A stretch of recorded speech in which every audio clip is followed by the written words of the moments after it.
Hello friends, praise the Lord. 1 கொரிந்தியர் 14:2 பார்க்குறோம். அந்நிய பாஷையில் பேசுகிறவன் கர்த்தரோடு ரகசியங்கள் பேசுகிறான்.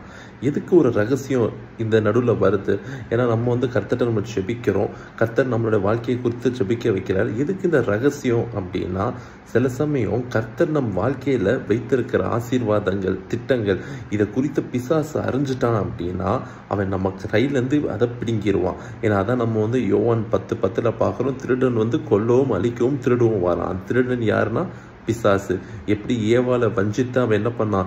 அவன் அந்த ஏதேன் தோட்டத்தில் அவன் பாவம் செய்ய வைத்தானோ அதே போல தான் நம்மளை அவன் நம்மளுடைய வாழ்க்கையோட திட்டத்தை மட்டும் அவன் அறிஞ்சிட்டான். ஏன்னா நல்லா பாருங்க, ஏவாள் அவன் ஒவ்வொரு கேள்வியாக கேட்டு வாங்குவான், கர்த்தர் என்ன சொன்னார் அப்படிங்கிறத.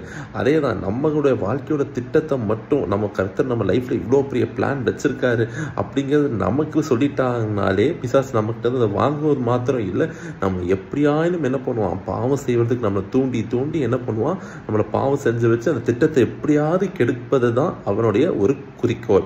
அதனால தான் சில சமயம் கர்த்தர் என்ன பண்ணுவார், நம் வாழ்க்கையோட திட்டத்தையே என்ன பண்ணுவார், நம்மகிட்ட ஃபுல்லாக சொல்ல மாட்டார். அடுத்த ஸ்டெப் என்னன்னு சொல்லுவார், அடுத்த படி நம்ம என்ன செய்யணும்னு சொல்லுவார். ஆனால் சில சமயம் முழு காரியங்களை கர்த்தர் வெளிப்படுத்தாததுக்கான காரணம் அது நம்மளுடைய நல்லதுக்கு. நம்ம அதிகமாக அந்நிய பாஷையில் ஜெபிக்கும் போது என்ன அப்படின்னா, நம் வாழ்க்கையில் வைத்திருக்கிற மேலான கர்த்தரோட திட்டத்திற்கு நம்ம ரகசியமாக என்ன பண்ணுறோம், ஜெபித்து கொண்டிருக்கிறோம். God bless you.